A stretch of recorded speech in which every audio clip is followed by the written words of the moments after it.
कर्मा उरांव का इतनी जल्दी हम लोगों से विदा हो जाना आदिवासी समाज के लिए तो एक बहुत बड़ी क्षति है।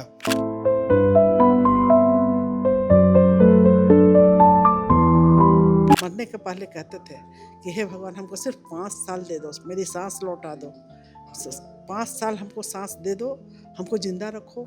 तो शायद ये इसी फाउंडेशन के बारे में कि उसको व्यवस्थित कर दें। डॉक्टर कर्मा उरांव एक संस्था है, उसको मैं बोलूँगा कि इंडिविजुअल वो रहे नहीं। छात्र संघ में छात्रों को लेके चले, नेतृत्व किए, सही नेतृत्व किए। उसके बाद में उन्हें नौकरी में आए तो टीचर्स की नौकरी किए और इन्होंने बीपीएससी का मेंबरशिप वहाँ रहे, वहाँ भी जस्टिस के लिए लड़ाई लड़े। जब झारखंड राज्य बन गई तो उनको बहुत बड़े बड़े पोस्ट ऑफर आए। वाइस चांसलर सिद्धू कानू यूनिवर्सिटी के लिए आया, उन्होंने कहा कि मुझे रांची यूनिवर्सिटी के वाइस चांसलर बनाओगे तो हम लेंगे, नहीं तो नहीं जाएंगे बाहर, की हमको जनता के साथ जुड़ के रहनी है।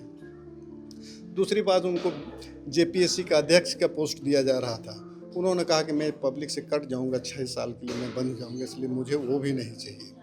तो ये जहाँ भी रहे सोशियो इकोनॉमिकल, ये एंथ्रोपोलॉजिकल और शिक्षाविद तो थे ही थे, ये सोशल इंजीनियर थे जो पब्लिक के साथ जुड़ के रहना चाहते थे और सही नेतृत्व कहीं पर करते थे और जिसमें हाथ डालते थे लगभग ये सक्सेस हो जाते। तो अभी हमारे नज़र में आपने जो सवाल किया कि इनके जाने के बाद कोई भी यहाँ झारखंड में उतनी दमदारी के साथ छात्र संघ का नेतृत्व अभी तक नहीं कर पाया और उसका असर अभी दिख रहा है कि अनेक गुट में बट गए छात्र संघ। उन्होंने सभी को समा के पिंजरों के बंद के रखा। इस प्रकार के जो महान विभूति हैं, चाहे वो प्रोफेसर कर्मा राव हो, बाबा कार्तिक राव हो, जो विदेशों तक गए, उनका लोहा विदेशों में उनका डंका बजता है, लेकिन हम युवा पीढ़ी खासकर इस चीज़ से अनजान है।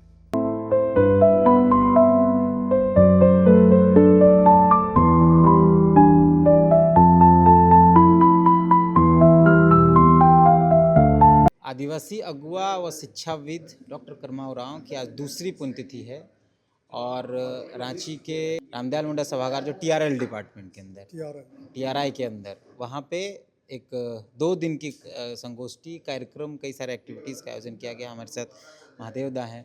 दादा, पहले तो ये हम लोग जानें कि 2 साल हो गए डॉक्टर कर्मा उरांव के नहीं रहे हुए, कितना नुकसान हुआ राज्य को, समाज को?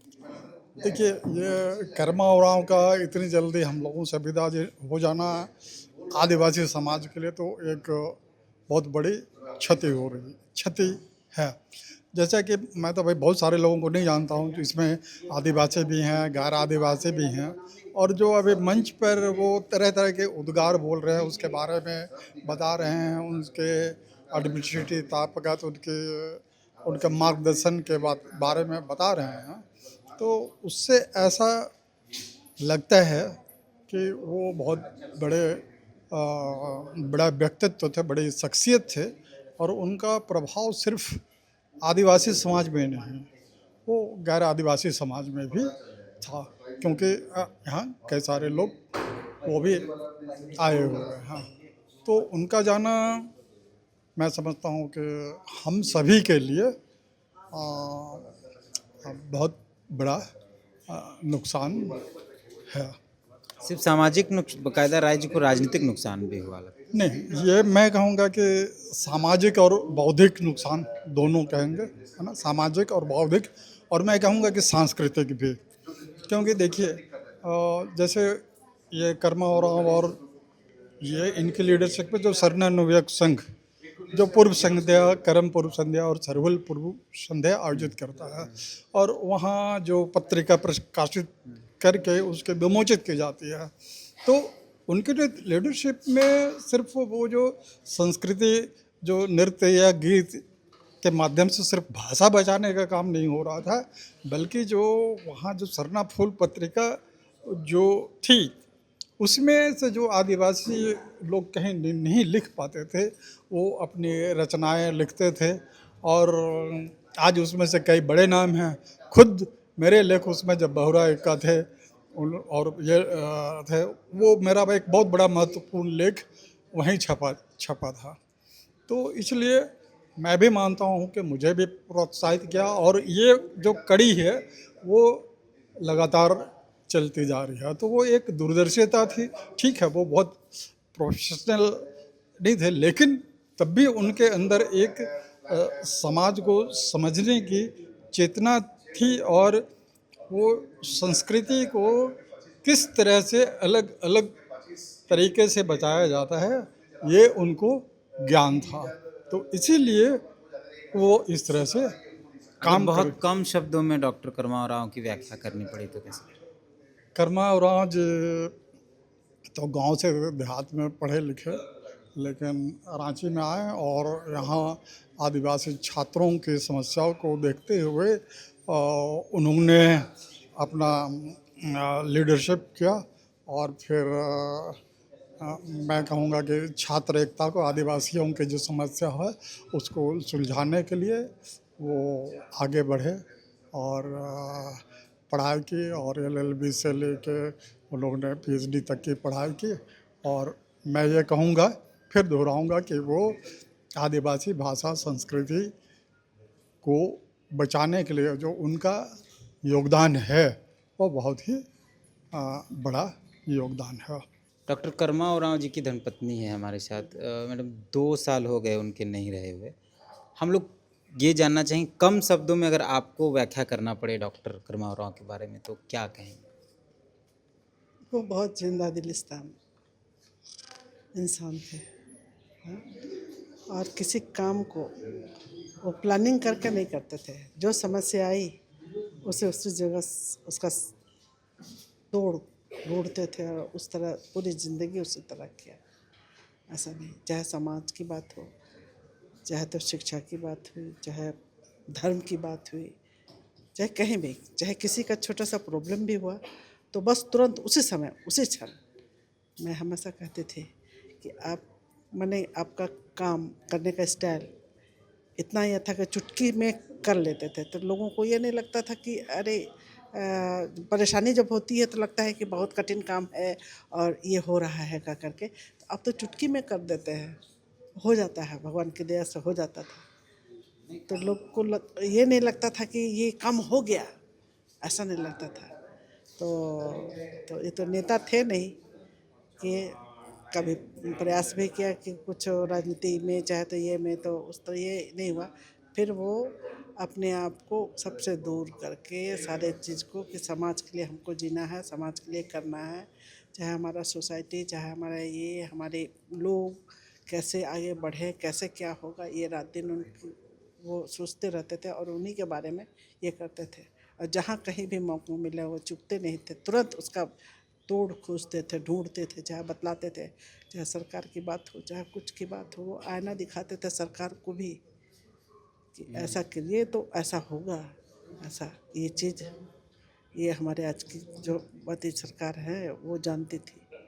तो कोई ऐसा इनका सपना, ऐसा आपको जानकारी हो कि वो एक चीज़ अधूरी रह गई जिनको करना था? वो बाबू बेटा चला गया है ना, पहले बात होती थी उससे, तो पापा मैं सिर्फ 50 साल में यहाँ काम करूँगा जिस जहाँ काम करता था, इसके बाद मैं झारखंड में काम करूँगा। वही सपना ले करके वो बने कि सोचने लगे क्या करना चाहिए, मेरा बेटा ऐसा बोल रहा है कुछ करने के लिए, तो एक फाउंडेशन तैयार करने की सोची। और वो ने उसके मरने के बाद में उसका रजिस्ट्रेशन हुआ, 21 में मरा, 22 में रजिस्ट्रेशन हुआ उसका। इसके बाद फिर 23 में तो वो चले गए, है ना। तो मैं कुछ पता नहीं, पता था डायरेक्टर में मतलब कि उनका नाम और हमारा नाम था, तो बोले कि और फिर उसको उस तरह का भी CA आएगा तो बताएगा, उसको बताने के लिए बोल रहे हैं कि वो है कि ये फाउंडेशन जो है वो कंपनी के नाम से, कंपनी एक्ट के तहत हुआ है, लेकिन इसमें सेक्शन 8 भी जुड़ा हुआ है ताकि जो संस्था जो काम करती है वो हम भी कर सकें, है ना। लेकिन ये रहेगा, मार्गदर्शन रहेगा, ये रहेगा डायरेक्टर का, और वो जो सोचेगा चाहे ये करेगा तो उसको करवाएगा, चाहे सरकार से करवाए, चाहे ये से करवाए, चाहे समाज के लोग ये करवाए, तो ये उनका था। तो बीमारी के चलते तो उस तरह का ध्यान हम लोग को नहीं गया, लेकिन वो एक अधूरा रह गया। हाँ, अधूरा रह गया। और मरने के पहले कहते थे कि हे भगवान हमको सिर्फ 5 साल दे दो, मेरी सांस लौटा दो, 5 साल हमको सांस दे दो, हमको जिंदा रखो। तो शायद ये इसी फाउंडेशन के बारे में कि उसको व्यवस्थित कर दें, एक तरह माने कि बड़ा पेड़ बना दें। बड़ा पेड़ नहीं, लेकिन उस चलने लायक उस रास्ते पर उसको ले जाएं, ये सोच शायद उनकी थी, इसीलिए उस तरह का बोलते थे। उसमें हम पूछ नहीं पाए कि क्यों इस तरह का बोलते हैं। अब जैसे आदमी पूजा करता है, ये करता है, उस समय बोलता है कि हे भगवान हमको 5 साल साथ दो। तो हमको माने कि बीमारी था, रोज़ दिन जा रहे हैं हॉस्पिटल, रोज़ दिन ये कर रहे हैं, तो उसमें हम उनसे पूछ नहीं पाए थे। तो बहुत दिन हो गया, 1 साल हो गया, तब फिर ऐसे पेपर उलटते उलटते जब फाइल मिली हमको, बोले अरे ये तो कहीं इसके बारे में तो नहीं बोल रहे थे। तब हमको लगा कि नहीं, अब मेरा जीने का भी मकसद यही होगा, अब फाउंडेशन को हम आगे बढ़ाएंगे और ये करेंगे। क्या कहते ये था जिसमें सब लोग मैंने उसमें बायोलॉजी में सारा चीज़ उसमें इन्वॉल्व डाला हुआ है। और वो शायद मतलब कि उससे समाज का ये का रोजगार और ये वो सारा चीज़ सबको मिलेगा, कह करके सारे लोग काम करेंगे, सारे लोग ये करेंगे इस तरह। तो वही सोच लेकर के हम ये कर रहे हैं कि चलो फिर हम लोगों से मिलते हैं और उनकी क्या भावना है, क्या ये है।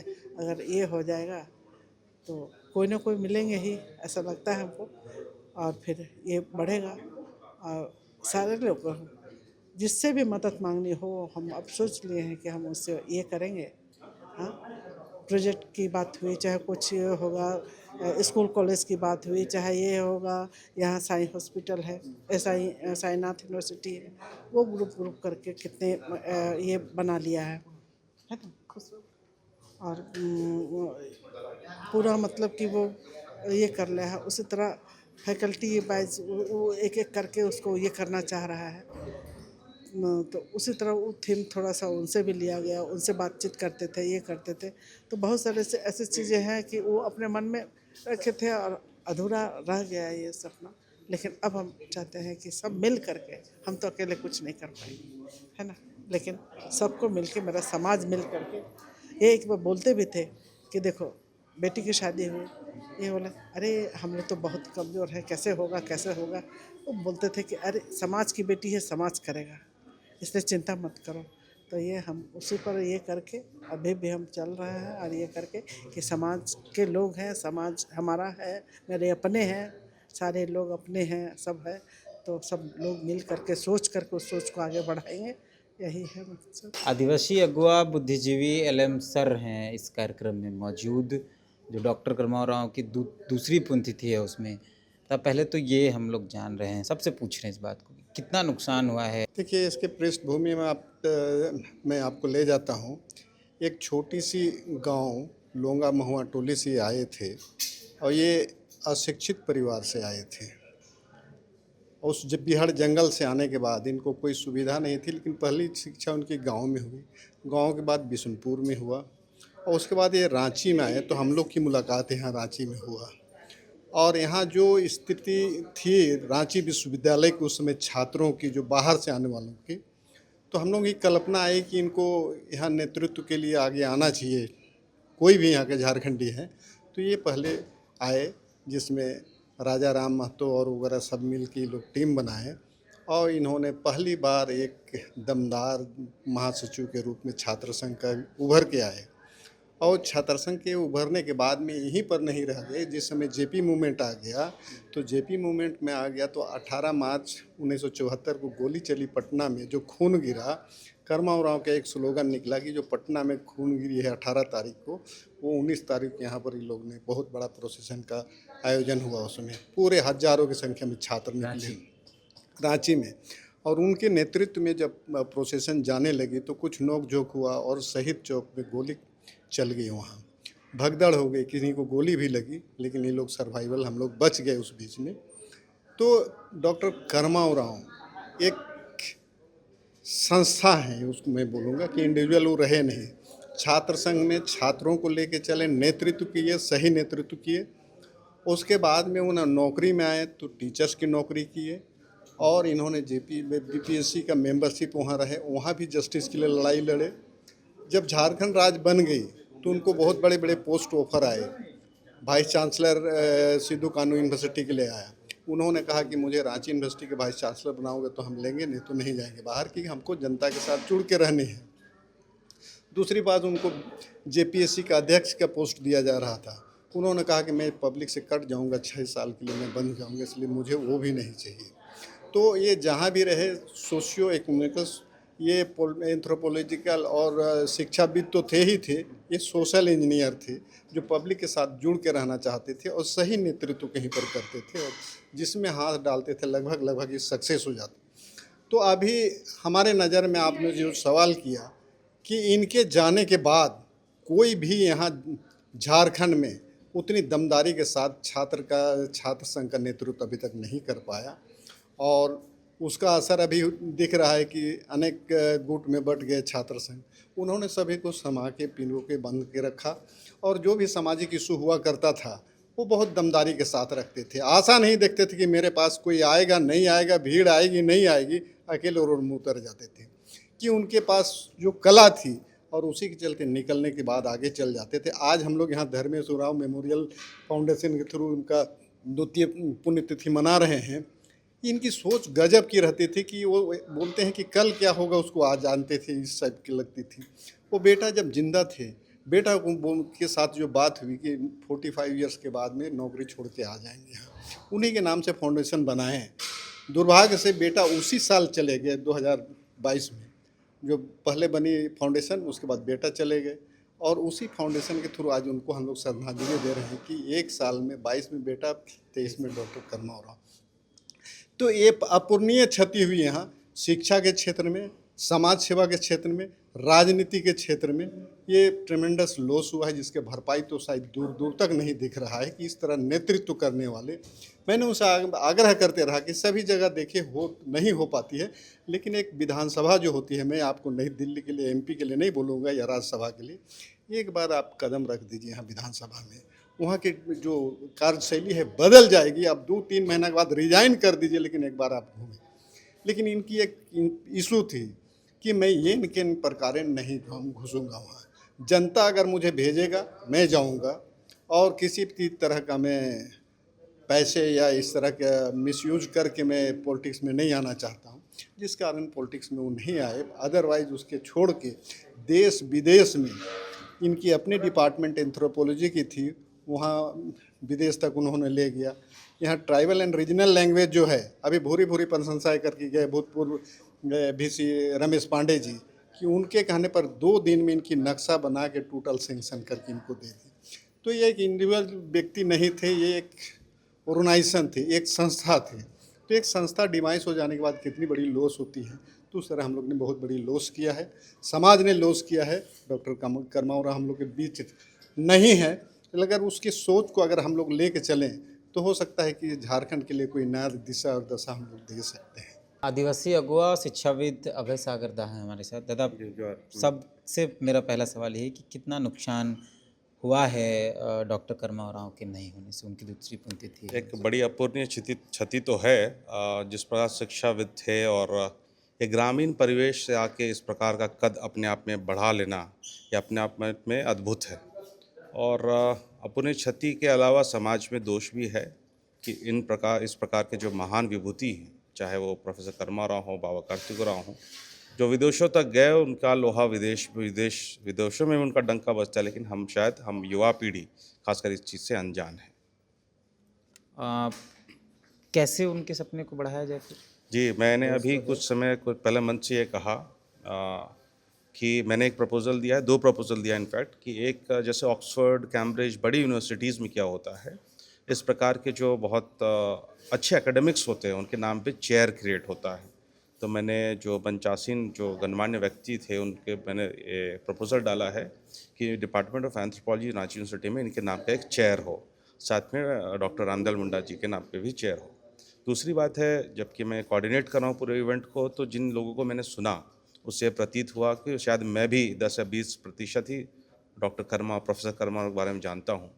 तो मैंने एक सेकंड प्रपोज़ल ये डाला कि एक किताब, एक उनकी यादगार मेमोयर जिसको बोलते हैं, living up to the aspirations and dreams of professor Karma Oraon, एक बुक हो बाय द लव्ड वंस, ये मैंने प्रस्तावना दिया और मैं इस पर काम भी करने को बहुत इच्छुक हूँ जी। अच्छा, हम अंतिम में ये जानना चाहें, अगर बहुत कम शब्दों में डॉक्टर कर्मा ओरांव की व्याख्या करनी हो, उनके व्यक्तित्व की व्याख्या करनी हो, तो कैसे करेंगे? मैं समझता हूँ वो मात्र शिक्षाविद नहीं थे, उनके हस्तक्षेप सब चीज़ में था। जो एंथ्रोपोलॉजी को कहते हैं आदिवासियत की पढ़ाई होती है, उन्होंने आदिवासियत को जिया और आदिवासी अस्मिता, उनका आइडेंटिटी, संघर्ष, जंग जंगल ज़मीन के लिए वो प्रयासरत रहें, चाहे पेशा को लेके हो, सरना कोड को लेके हो। तो मुझे लगता है एक उनकी पर्सनालिटी जो थी एक समग्रता लिए हुई थी। मैं मानता हूँ कि उन्होंने आदिवासियत को जिया है जी।